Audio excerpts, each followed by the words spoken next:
Brasília, a maior cidade planejada do Ocidente. Patrimônio da humanidade tombado pela Unesco. Um monumento urbanístico com quase 3 milhões de habitantes, admirado por sua arquitetura ousada e inovadora. Você pode gostar ou não dos palácios, mas você não pode dizer que viu antes coisa parecida. Um enorme desafio logístico e tecnológico, vencido por um presidente que queria mudar a história do país a qualquer custo.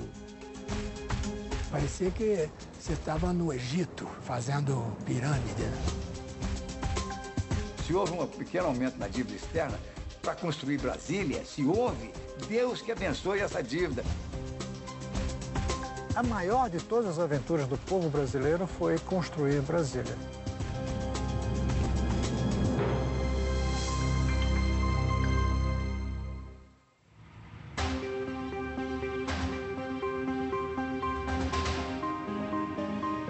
Brasília, a capital do Brasil, é uma cidade única. Seus prédios e avenidas formam o maior conjunto de arquitetura modernista do planeta, construído em tempo recorde, no meio de um planalto deserto, a centenas de quilômetros da cidade mais próxima.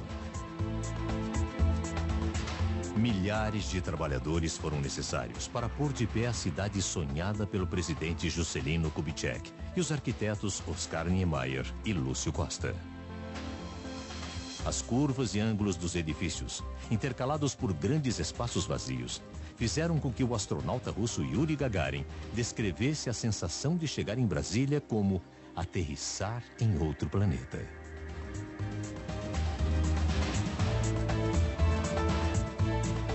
A impressão dos primeiros trabalhadores que vieram para a nova capital também foi de estranhamento. João Coragem viajou 1.800 quilômetros do nordeste do país até o canteiro de obras de Brasília em busca de um emprego. Tudo era mato, né? Aqui naquele tempo, uma hora dessa você estava na beira do fogo, aos tremendo, porque você não falava 30 e tantos dias sem ver sol, só aquela garoa. É? E o frio. Brasília está situada no Planalto Central brasileiro, a mais de 1.100 quilômetros do litoral. Ela funciona como ponto de ligação entre as diversas regiões do país. Mas em 1956, todas as cidades desenvolvidas se concentravam na costa, inclusive a capital da época, o Rio de Janeiro. Naquele ano, Juscelino Kubitschek é eleito presidente com a promessa de fazer o país crescer 50 anos em 5. Entre suas metas estava a transferência da capital do Rio de Janeiro para uma nova cidade, Brasília. Carlos Murilo, primo e assessor de JK, acompanhou cada passo desse sonho. O Juscelino foi pioneiro, na vida dele foi pioneiro em todos o que ele pensou. Então Brasília não foi só para trazer a capital, foi para interiorizar o país. A ideia de transferir o governo brasileiro para o interior já era antiga. Em 1892, o astrônomo belga Louis Cruz chefiou uma expedição para determinar onde ficaria a nova capital. Ele concluiu que os rios daquela região, por se manterem cheios, mesmo durante as estações secas, propiciavam as condições ideais para construir uma cidade. É uma região de nascentes e nessa região nascem rios que vão para as 3 grandes bacias, que é a Bacia Platina, a Bacia do São Francisco e a Bacia Amazônica. A expedição definiu uma área conhecida como Quadrilátero Cruz. Em 1956, a área foi reduzida a menos da metade, delimitando o que é hoje o Distrito Federal. Subchefe de gabinete de JK, Afonso Eliodoro, viu Brasília nascer ao lado do presidente. Juscelino teve a coragem de arrancar a capital do Rio de Janeiro, quase 200 anos no Rio de Janeiro, e trazê-la para o interior, para o deserto. A construção de Brasília tinha a simpatia das Forças Armadas por razões geopolíticas, era necessário por razões de governabilidade, ocupação territorial era uma coisa vista como fundamental. O Juscelino não se conformava em ver o Brasil agarrado só ao litoral, né? E sonhava realmente com a interiorização. Então, quando você passa limpo o plano de metas de Juscelino, você vê lá, metassíntese, construção de Brasília.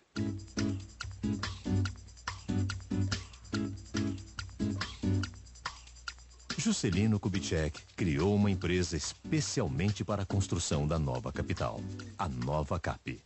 Ao mesmo tempo, abriu um concurso para escolher o projeto urbanístico de Brasília. O desenhista dos prédios oficiais já estava escalado, Oscar Niemeyer. O arquiteto havia criado o famoso bairro da Pampulha para JK, quando este era prefeito de Belo Horizonte. Pampulha é moderna até hoje. Não precisa dizer mais nada. É uma miniatura de Brasília. O concurso da nova capital foi vencido pelo arquiteto carioca Lúcio Costa, com um projeto inscrito na última hora. Lúcio tinha realizações importantes no currículo, como a sede da ONU em Nova York, feita em parceria com Oscar Niemeyer e o francês Le Corbusier, maior nome da arquitetura moderna. O projeto de Lúcio Costa era simples e engenhoso. Uma cidade em forma de cruz, como o sinal que faz o homem ao demarcar território. Cada um dos eixos teria uma função específica.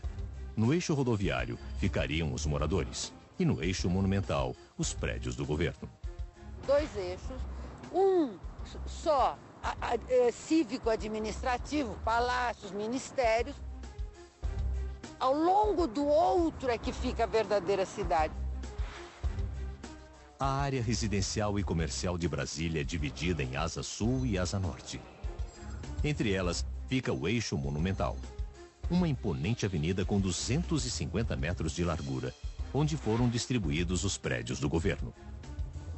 Esse foi um dos argumentos pelos quais o júri deu a vitória ao Lúcio Costa, de que os outros projetos pareciam cidades, mas que Brasília tinha cara de capital.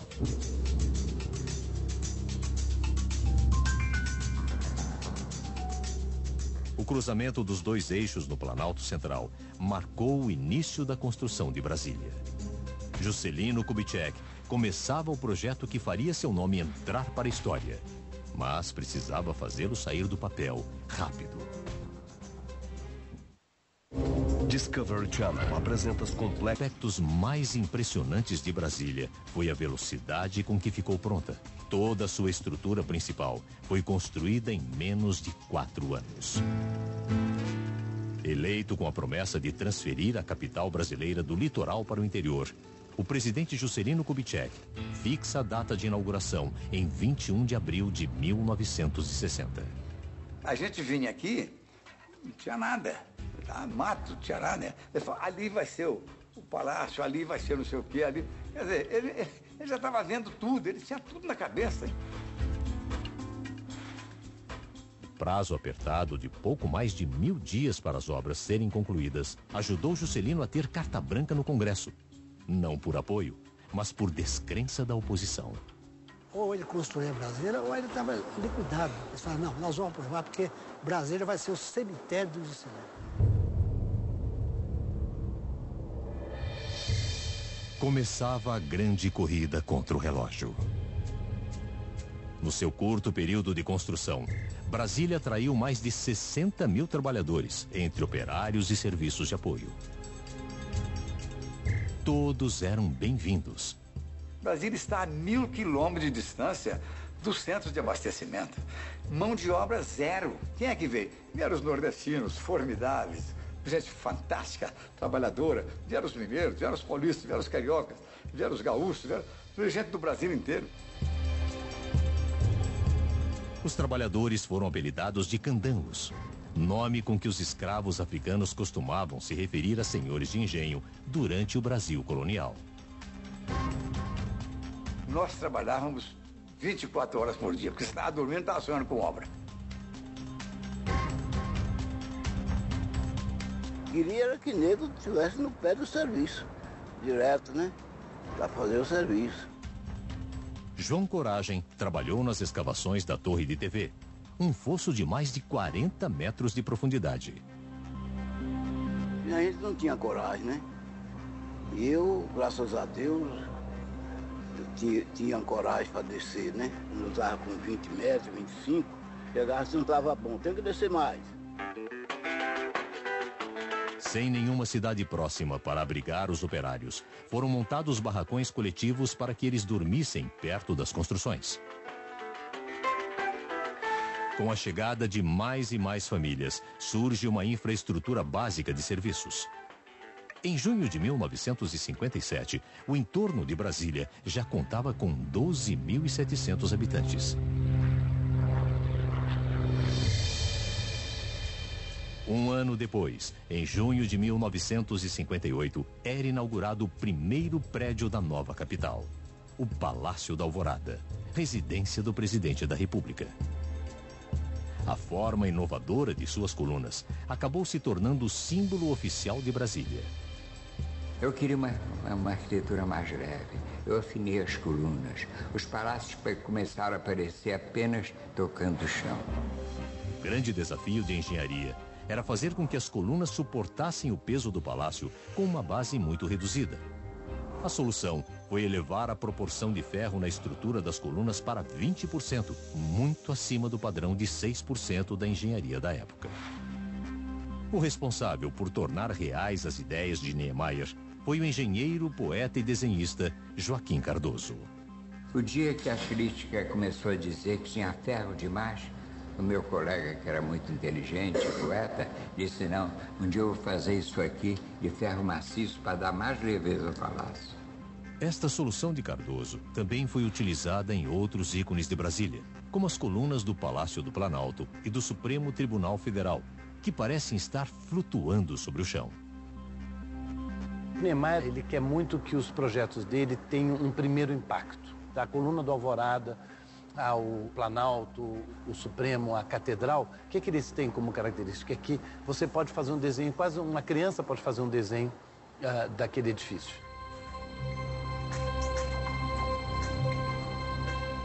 As obras de Niemeyer em Brasília estão distribuídas no eixo monumental, que também faz parte de um desenho facilmente reconhecível.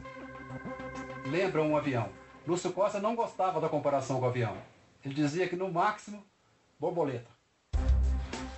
Mas do alto, a comparação é inevitável. O plano piloto realmente lembra o desenho de um avião e em sua cabine fica o principal conjunto arquitetônico, um amplo espaço onde se localizam os prédios do Poder Executivo, Legislativo e Judiciário. A Praça dos Três Poderes.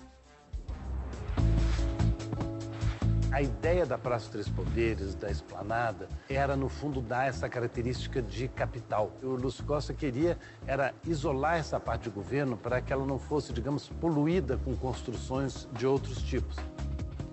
Oscar Niemeyer soube aproveitar ao máximo o destaque proporcionado pelo plano piloto de Lúcio Costa.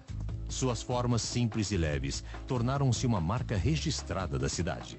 Naquela época, a arquitetura estava mal conduzida, os prédios eram pesados, retos. Eles tinham esquecido que estavam trabalhando com concreto armado, que abria todas as possibilidades, todos os sonhos que o arquiteto pretendesse.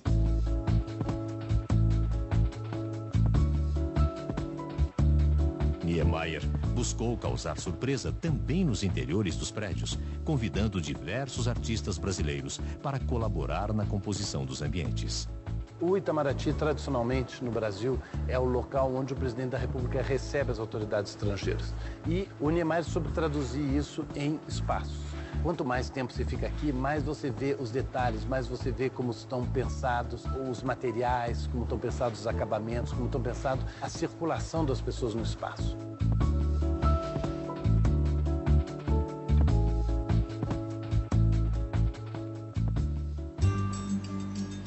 Coube ao arquiteto Carlos Magalhães o desafio de supervisionar a construção de uma das mais impressionantes obras de Niemeyer, a Catedral Metropolitana de Brasília.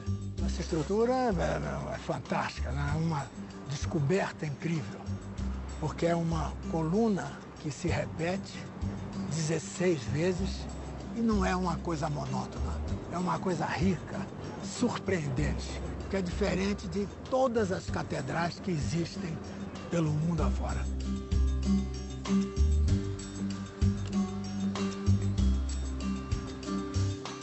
Carlos ainda se emociona ao ver a estrutura por dentro durante a restauração para o aniversário de 50 anos da cidade.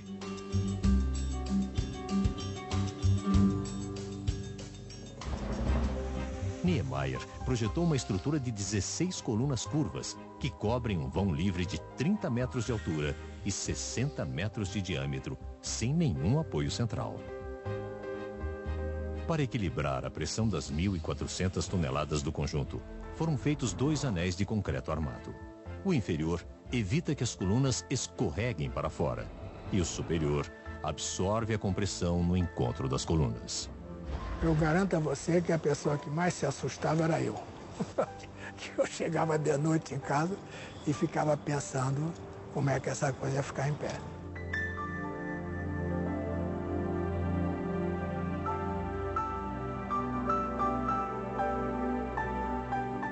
Então eu não queria uma catedral qualquer, antiga, baseada na escura, lembrando o pecado. Eu queria uma coisa diferente. Eu fiz a catedral. Depois eu fiz o caminho da catedral em sombra, de modo que a pessoa, quando chegasse na nave, ela tivesse o efeito, o contraste da luz, e que a vista se estendesse pelo espaço. Era uma ideia assim que o crente, a pessoa que acredita em Deus, sentisse que ele estava mais em ligação com o infinito.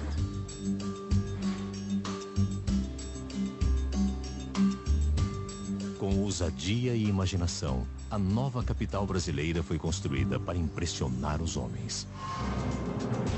Mas tinha também outro propósito: ser o paraíso dos carros. Em 1958, o país conquista pela primeira vez a Copa do Mundo de Futebol, na Suécia. No mesmo ano, surge a Bossa Nova, que logo se torna uma marca registrada do Brasil. Juscelino Kubitschek recebe o apelido de Presidente Bossa Nova.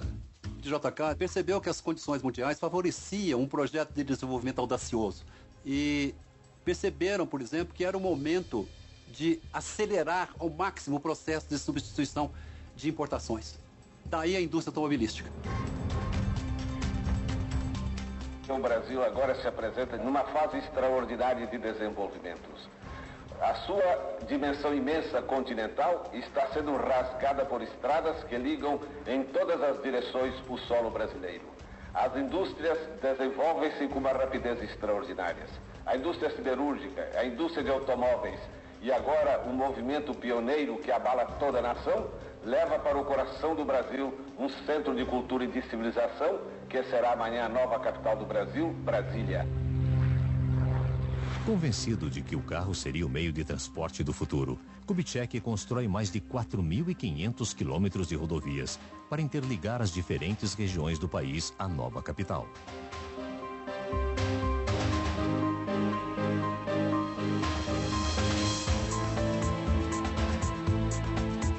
Além de ponto de ligação entre rodovias, Brasília foi planejada como um paraíso do automóvel,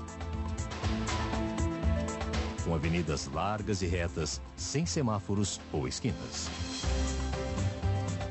O projeto original seria uma cidade sem cruzamentos. E aqui estou eu entrando no que é chamado em Brasília de tesourinha. A capital do Brasil tem um dos índices de carro por habitante mais altos do mundo. Um veículo para cada 2,5 moradores.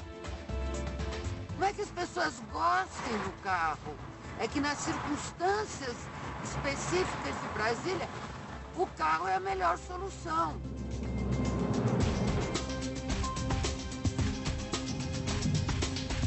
A jornalista Kátia Maia faz parte da frota de 750 mil carros que circulam diariamente em Brasília. A hora do rush é a pior hora, não tem como fugir a um engarrafamento aqui em Brasília. O projeto de Brasília previa que os deslocamentos entre trabalho e moradia fossem feitos de carro, mas que todas as necessidades cotidianas pudessem ser resolvidas a pé. Para isso, Lúcio Costa criou as chamadas superquadras, quarteirões de 300 por 300 metros. E nos espaços existentes entre as superquadras, foram criados pequenos centros comerciais, escolas e clubes esportivos. As superquadras foram espalhadas pelas duas asas do plano piloto.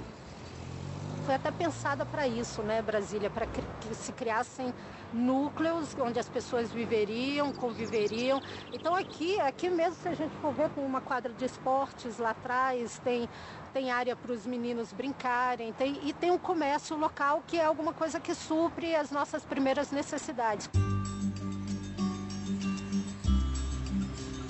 Baseado nos princípios modernistas de Le Corbusier, Lúcio Costa estipulou regras rígidas de construção para superquadras. A ideia era preservar a área verde e garantir a livre circulação de pedestres, conceito que o arquiteto chamou de cidade-parque. A gente aqui tem isso, né? Tem muito verde e tem muito aberto, né? Céu aberto. Então, nesse ponto de vista, eu acho que eles conseguiram, sim, esse objetivo da gente se sentir num espaço meio parque mesmo. Em Brasília, as ruas não têm nomes. Para se localizar, os moradores utilizam um sistema de coordenadas que indica a que distância o endereço está dos eixos monumental e rodoviário. Havia um historiador mineiro, ele dizia que os endereços de Brasília pareciam endereços de sepulturas.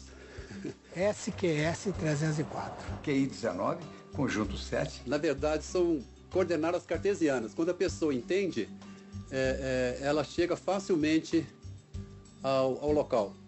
Não, peraí, eu inverti, peraí. SQN 215. SHIS QL 12. É Superquadra Sul 302. For dar o endereço para o chofer de táxi, eu vou dizer 309 Sul. Ele vai entender perfeitamente o que eu falei. As primeiras superquadras da Asa Sul foram projetadas por Oscar Niemeyer e foram as únicas a serem entregues antes da inauguração de Brasília. E foi por pouco. 6 meses antes da data estipulada, não havia mais dinheiro para a construção e quase nenhuma obra estava pronta. Quem vê Brasília hoje, com milhões de pessoas circulando entre monumentos e avenidas, dificilmente imaginaria que a cidade esteve muito perto de não acontecer. No último ano da construção, a maioria das obras ainda estava inacabada ou em fase inicial. Conforme a inauguração se aproximava, os trabalhadores eram exigidos ao máximo. Isso foi tão importante para JK que ele passou a dar atenção a Brasília como o principal feito de seu governo. Uma prova disso é que o presidente da República, JK, realizou 225 viagens Rio, Brasília, Rio. Eu tenho a impressão que deve ser recorde mundial. Então eram 4 horas de viagem. A gente chegava aqui, às vezes, depois de meia-noite e tal. Aí ele ia correr obra. E estimula um, estimula outro, cobra de um, cobra de outro e tal. Então ele transmitia aqui ao operário, ao mestre de obra, eu dizia, todos, aquilo era uma questão de honra para eles. Em vez de dar uma matéria, dava 10. Ao mesmo tempo em que recebiam um incentivo pessoal do presidente Juscelino Kubitschek, os candangos tinham que lidar com condições de trabalho de extrema insegurança. Isso acontecia por causa da pressa, das condições de segurança, que eram outras. Parecia que você estava no Egito, o cara fazendo pirâmide. Entre 1957 e 1959, o único hospital de Brasília registrou 3.200 internações e 91 mortes. Mas há relatos de muitos acidentes não registrados. Acidente tinha muito. Se o camarada facilitasse, morria mesmo, né? O nego subia lá pra cima, pensava que não, caía cá embaixo. Quando caísse, já estava pronto, né? No campo político, Juscelino Kubitschek enfrentava duras críticas sobre os gastos da construção. Aproveitando um momento difícil, opositores espalham um boato de que o presidente levava até areia de avião para Brasília. Os ignorantes, os estúpidos, que combatem em Brasília até hoje, dizem que o material para cá vinha de avião. O avião daquele tempo era o Douglas. Eram 13 lugares, 14 lugares. Como é que ia trazer tijolo, areia, essas coisas? Um dos pontos polêmicos era o lago artificial que teria que ser construído ao lado do plano piloto. Com uma barragem represando o rio Paranoá, a ideia era criar um reservatório de água, gerar energia elétrica e elevar a umidade relativa do ar, que no Planalto Central pode ficar abaixo dos 15% no inverno. Edmilson Figueiredo encontrou mais um uso para o Lago Paranoá. Ele faz passeios turísticos e educativos pelos seus 40 quilômetros quadrados de extensão. O lago, ele atenua significativamente o clima seco da cidade no período da estação seca, que é muito crítica aqui, né? E o lago hoje, ele desperta também como uma grande vocação para o turismo. No fundo do lago, a 12 metros da superfície, ainda existem vestígios de acampamentos candangos que foram inundados. A nova CAP, ela incentivou as pessoas a ficarem, a se instalarem nessa região. Porque a partir do momento em que o lago começasse o processo de represamento, ele expulsaria naturalmente as pessoas que aqui habitavam. Foi enchendo assim de uma vez, foi lentamente, né? Até que foi tomando conta das casas. E aí foi obrigado a gente mudar. O Lago Paranoá, ele foi determinante, foi uma das primeiras construções da cidade. O lago foi inaugurado em setembro de 1959. Mas a comemoração foi curta. 6 meses antes do previsto, a verba para construir Brasília acaba. Juscelino recorre então ao Fundo Monetário Internacional, sem sucesso. O FMI, para emprestar, fazer um empréstimo, exigia que o país parasse 2 anos. Parava Brasília, parava tudo, para recuperar. Aí depois, então, ele emprestaria o dinheiro. Então ele falou, não, entre eu parar 2 anos para receber esse empréstimo e perder todo o que foi feito para o progresso do país, eu prefiro avançar do progresso do país e não quero empréstimo FMI. Para superar as limitações financeiras, Juscelino chegou a negociar pessoalmente com os fornecedores. Aí ele ligava direto para o presidente da empresa, da companhia de cimento, né? Eu te dou um prazo de 48 horas, 72, você põe cimento lá. Senão você está rompendo com o governo. Aí o cimento aparecia. A verba restante para a construção é conseguida com emissões de moeda e venda de títulos da dívida pública. Uma estimativa de 1969 calculou o custo total de Brasília em mais de 45 bilhões de dólares, 10% do PIB do país na época. Nada se faz sem custo. Em economia não há milagre. A opção por fazer Brasília teve custo alto para a sociedade brasileira. Se você pegar o custo-benefício da obra de Juscelino, você vai ver que o benefício foi muito maior do que o custo. Então, se houve uma pequena inflação, se houve um pequeno aumento na dívida externa, para construir Brasília, se houve, Deus que abençoe essa dívida, Deus que abençoe essa inflação, porque foi ela que nos deu a condição de sobreviver até hoje. Resolvido o problema financeiro, em dezembro de 1959, Juscelino inaugura o Congresso Nacional. O conjunto se tornou um dos mais simbólicos de Brasília. O primeiro projeto que eu fiz foi o Congresso. Parece um bocado simples, com 3 traços você vê a arquitetura. Fazer a cúpula do Senado foi relativamente simples, mas a forma na Câmara dos Deputados desafiava a gravidade. Eu me lembro que um dia o engenheiro Cardoso telefonou para mim, animadíssimo. Ele me disse, Oscar, descobri a tangente que vai permitir que essa cúpula apareça como que apenas tocando o chão. Para que as paredes da cúpula invertida não sucumbissem à gravidade, o engenheiro Joaquim Cardoso projetou uma série de anéis de aço que amarram a estrutura. Ao invés de suportar o peso, o concreto serve para vedar, proteger e dar rigidez ao esqueleto metálico.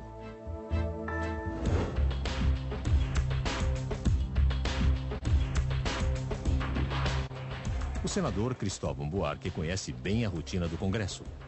Antes de trabalhar no Senado, já foi governador do Distrito Federal e ministro da Educação. Como todo parlamento, o nosso não é diferente. Há momentos grandiosos em que você vê que está resolvendo problemas nacionais. Em torno aos 81 senadores, aqui está o Brasil dos 27 estados, incluindo o Distrito Federal. Ao mesmo tempo em que representa todos os cidadãos brasileiros, Brasília está fisicamente distante da maior parte da população. E não por acaso. Juscelino estava extremamente preocupado com a vulnerabilidade do governo no Rio de Janeiro. Bastava uma greve agitada de estudantes por causa de preço de passagem de bonde para o presidente da República ficar preocupado. Não havia condições de governabilidade a partir do Rio de Janeiro. O isolamento de Brasília garante tranquilidade ao governo brasileiro. Por outro lado, dificulta a fiscalização do trabalho dos políticos. Que Brasília, com apenas 50 anos, ainda é uma espécie de faroeste político. Então surgiu a possibilidade de aventureiros, é verdade. Acusam Brasília de coisas em que ela é completamente inocente. Brasília, cidade corrupta. Isso é um absurdo. Brasília é só palco. Corrupto é quem faz corrupção na cidade. Mas em abril de 1960, Brasília estava apenas começando sua transição de sonho para a realidade. Com uma festa de inauguração para centenas de milhares de pessoas, a cidade atrai a atenção do mundo e se torna um símbolo de orgulho para os brasileiros. Prazo curto, falta de verbas, descrença da oposição. Superando todos os obstáculos, a nova capital brasileira é inaugurada na data prevista, 21 de abril de 1960. Uma grande festa atrai mais de 250 mil pessoas para ver a cidade do futuro. Você imagina, durante 3 anos, você vivendo aquela emoção do minuto a minuto. Vai, não vai, do sai, não sai. Você chega no dia da inauguração, é um negócio fantástico, é uma emoção fantástica. Vem gente de todo lado, você vê lá, vem gente de carroça, vem gente de caminhão, né? Vem gente que ia a cavalo.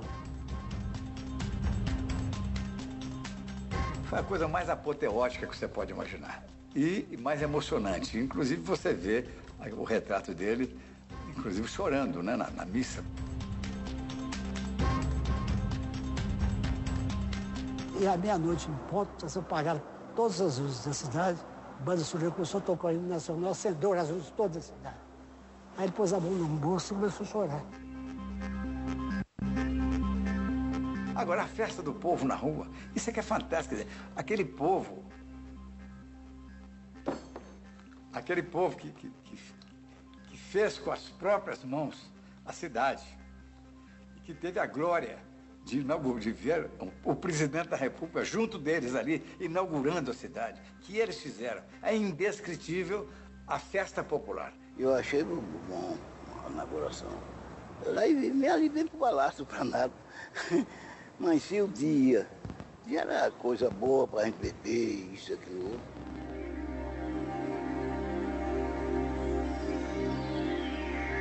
O surgimento de Brasília repercute no mundo todo. Jornais destacam a arquitetura inovadora de Oscar Niemeyer e a rapidez com que o projeto de Lúcio Costa foi trazido à realidade. Se você for a Brasília, você foi a Brasília. Você pode gostar ou não dos palácios, mas você não pode dizer que viu antes coisa parecida. Isso é que é arquitetura.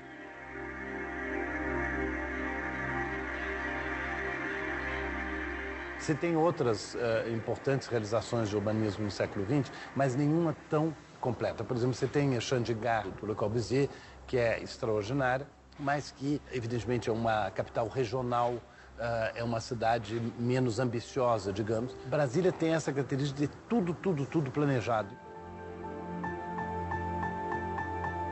Mas, passada a euforia da inauguração, os candangos percebem que o sonho não será usufruído por todos. O candango foi o construtor daqui, o operário. eles teriam que construir a cidade, lavar suas mãos e voltar. A maioria, porém, preferiu continuar em Brasília. Aí o mais velho aí, os filhos, né? Aqui era melhor para mim viver, né? E aí estou aqui até hoje. João Coragem e sua família foram realojados a 22 quilômetros do Plano Piloto, numa das regiões que ficaram conhecidas como cidade satélite. As cidades satélites ao redor também são Brasília e são lugares de pobreza, são lugares de exclusão. O Plano Piloto foi ocupado principalmente por funcionários públicos. Mas logo a nova capital passou a atrair pessoas de todo o país. Na verdade, Brasília se tornou um imã de imigrantes. Eu cheguei em Brasília em 1978, quando vim com os meus pais. Era criança ainda e meu pai militar terminou sendo transferido aqui para Brasília. E quando a gente chegou aqui, Brasília foi meio assim um sonho, porque era uma cidade totalmente diferente e grande, né? Cheguei aqui 15 de março de 1979. Eu queria estar próximo da vida política. E Brasília era o centro em que eu creio que poderia ter um papel político. Eu vim a Brasília em 1982, expressamente para dar aula na Universidade de Brasília. Quando eu cheguei aqui em 82, ainda tinha muita obra, a sensação ainda era de uma cidade que estava em construção. O plano de Lúcio Costa previa que Brasília comportasse de 500 a 700 mil habitantes. Ao longo de 50 anos, o crescimento foi vertiginoso. Hoje, quase 3 milhões de pessoas vivem na capital, sobrecarregando seus serviços de transporte e abastecimento. Chegar a 2,5 milhões de habitantes em 50 anos é preocupante. Seria preocupante em qualquer lugar do mundo. Brasília foi um pouco vítima do seu sucesso, quer dizer, as pessoas não imaginavam realmente que Brasília fosse crescer tanto e que todas as áreas fossem ser ocupadas. Em 1987, a Unesco concede à capital brasileira o status de Patrimônio da Humanidade. Todo o plano piloto, incluindo seus grandes espaços vazios, se torna zona de proteção total, para garantir que o projeto não seja descaracterizado. Qualquer mudança estrutural em Brasília precisa ser discutida com cautela. Devem ser feitas intervenções específicas para resolver os problemas daquela área, não ter um novo conceito de urbanismo aplicado a coisa. Não, são adaptações que não podem, eu acho, romper essa concepção, inclusive, do tombamento dos vazios e o plano original. Brasília vive um conflito constante entre preservar seu patrimônio e servir a sua população. Qual será o futuro da cidade do futuro? Brasília é um dos maiores exemplos de cidade planejada no mundo. Aos 50 anos, suas virtudes e problemas inspiram a pergunta: Brasília deu certo? Brasília deu certíssimo. Você hoje tem o Centro-Oeste ocupado. Se não fosse Brasília, você estaria aí com 6 milhões e 500 mil quilômetros quadrados de Brasil, com meio habitante por quilômetro quadrado. A maior de todas as aventuras do povo brasileiro foi construir Brasília. A construção de Brasília está, para a nossa história, como a escola de Sagres para Portugal. Portugal atravessou o oceano. O Brasil veio para o Planalto Central. Eu considero Brasília, a construção de Brasília, a segunda descoberta do Brasil. Como se foi difícil fazer uma cidade em 3 anos apenas. Nunca se fez isso. Uma cidade nova, procurando fazer coisas diferentes, nunca houve. Isso deu um certo estímulo ao brasileiro, criou um certo otimismo, a gente achando que nós também podemos fazer coisas importantes. Né? Eu acho que é a maior contribuição brasileira para a arte do século XX. A transferência da capital federal do Brasil para o interior do território foi uma dádiva para o país.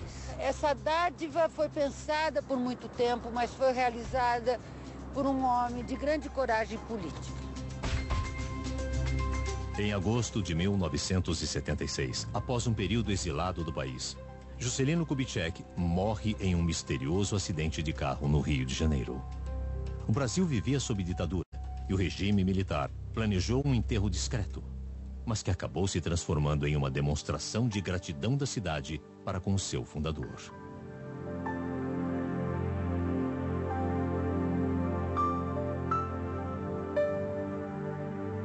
Mas foi um negócio tão impressionante que tinha carro do aeroporto à catedral.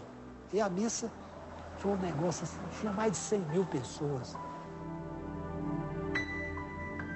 Foi uma revolta do povo contra a ditadura.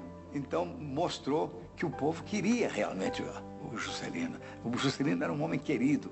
Hoje, o corpo de Juscelino Kubitschek está guardado num memorial projetado pelo amigo Oscar Niemeyer. Estou me lembrando a luta que foi para poder subir essa estátua aí. Porque os militares, na época da ditadura, achavam que o Niemeyer fez isso, porque o Niemeyer era comunista, sempre foi, né? E que a sombra parecia um martelo com a foice, que era o símbolo do comunismo. O memorial está localizado na área central de Brasília, cidade que materializou o sonho de Juscelino Kubitschek de redescobrir o país. Ele falou, eu não quero nada, só quero uma coisa no túmulo, o fundador.